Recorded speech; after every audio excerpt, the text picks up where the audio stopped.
I think probably the first one is the development of national regulations and for the provision of safe drinking water is probably the most significant one because it helped implement all of the other changes that occurred. So in my judgment, that is probably the most significant. You know, before that we had interstate commerce rules, and with the development of national standards, I think it's impacted public health and the design of wastewater treatment facilities dramatically.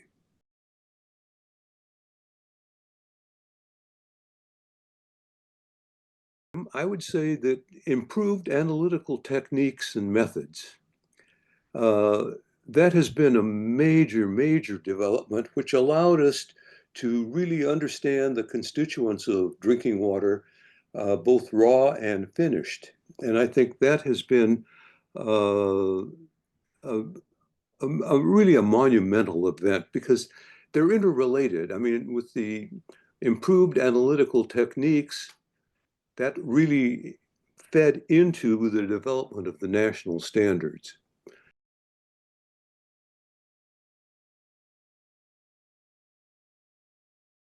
That has been dramatic in the past 50 years. And, they're often, often the focus is on very large communities, and the small and rural communities are left on their own. And I think that the change we've seen in the provision of water for those communities is a significant event in terms of our populace.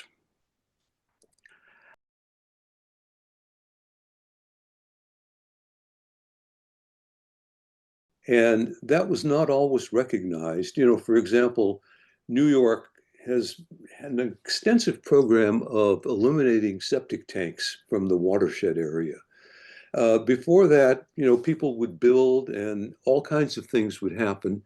And but now we're really recognizing the importance of the protection of the watershed. And the best example I can give you is Hetch Hetchy in the San Francisco water supply system.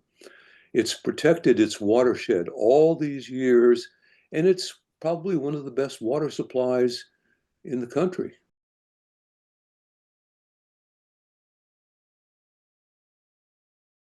Cannot overlook the importance of improved treatment techniques and technologies. And I think that that has been a major factor in the development of safe drinking water.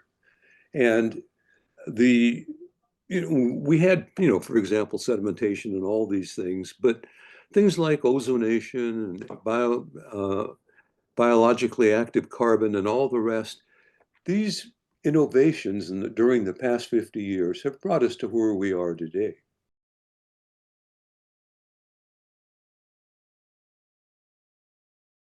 Many of our water supply systems are now approaching 125 years. And they're all, their design life was typically 50 to 60 years. And it's by just luck and fortuitousness that they're still working.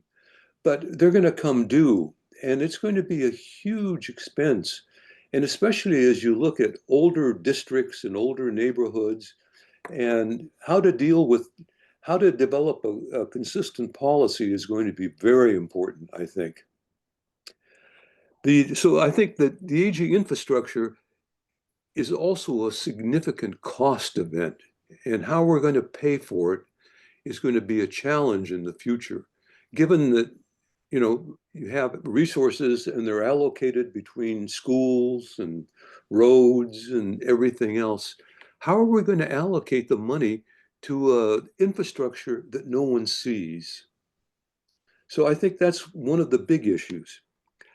The second issue is the impact of climate change on fires, droughts, and uh, rainfall events. Now, with respect to rainfall events, let me give you what I see is happening. Areas that are wet are getting wetter. Areas that are dry are getting drier. But a far more a greater consequence is the intensity of the rainfall when it occurs. None of our systems, our drinking water supply systems, were typically designed to deal with the intensity of the rainfall events and the amount of water that occurs in such short spans. And you can look at what Helene did in southeastern United States. Their water supply was knocked out immediately. And so one of the questions that comes up is as every region is going to be open to these conditions, how should we think about where we locate drinking water facilities? Should they be at elevated locations, or should we build a portion of a drinking water facility that's elevated so that even in floods, we can provide water to the citizens? So I don't have the answer for that, but it's an issue. Now, let's look at fires for a moment, because I think there are some significant issues there. We always had fires in the forests for years and years, and there would be runoff. But what's different now is when you have these fires in these forested areas, the fires consume homes. And in the process, they burn significant number of plastic and other constituents. And when you get rainfall following it, these are released to our streams and reservoirs and everywhere else. And the fact is that our water treatment plants were not designed to remove these constituents. And so it's an unintended consequence of development. But as I say, we always had fires, but it wasn't currently, they burn plastics and other materials that become hazardous. And so even now in our water supplies, there are constituents that were really unknown. So that's a major concern.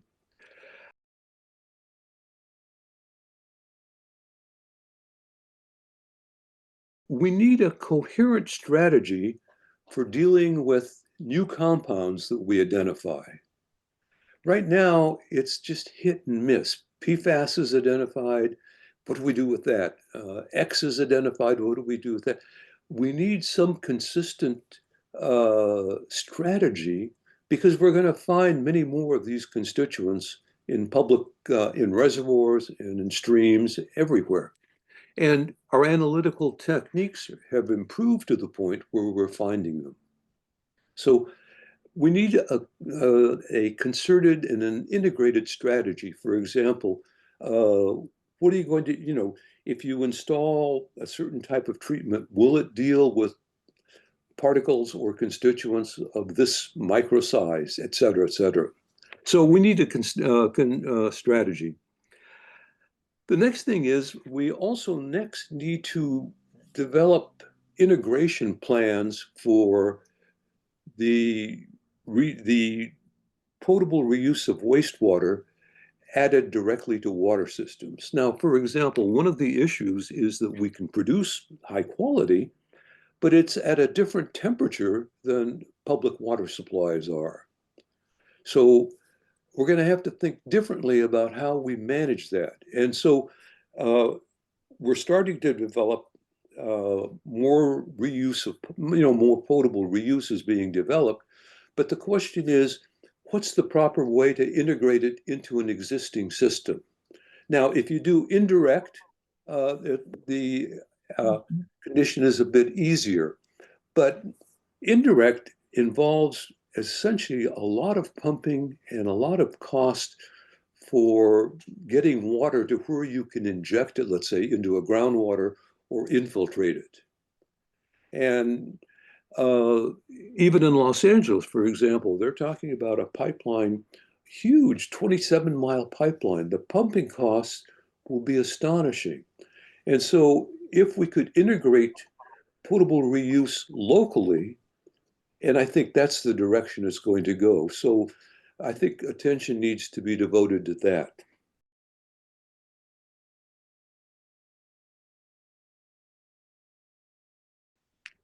How do we recruit people into the operating field to maintain and operate these systems. And they're going to become more complex. They're not going to become simpler. And so the question then becomes,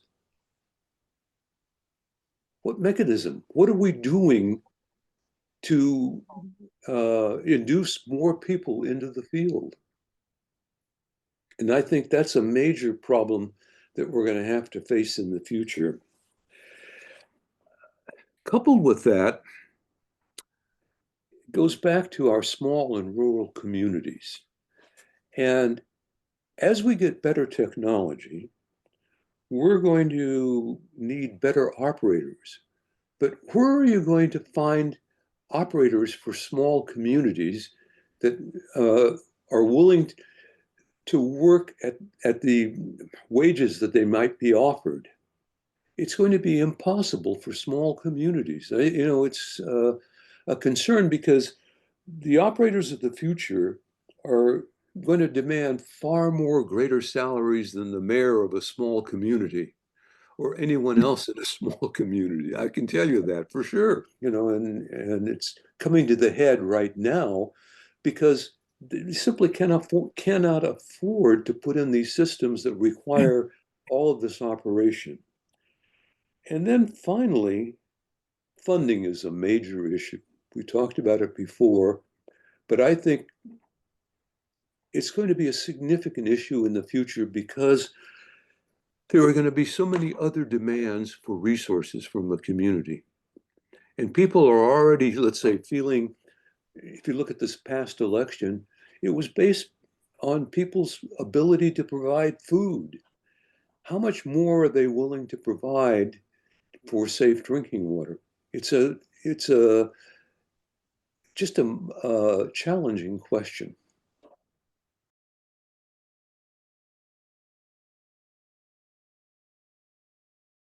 Scientific advancements have made all the difference in the world, both good and bad. I mean, now we've identified everything. And so the question comes up at some point in the future, are you going to design a treatment plant differently each time a new compound comes up? How are you going to deal with this? And so I think we need to rethink the design of water treatment facilities. You know, when you look around, the design of water treatment facilities has basically not changed in 150 years. What other field can you think of that has not had dramatic changes?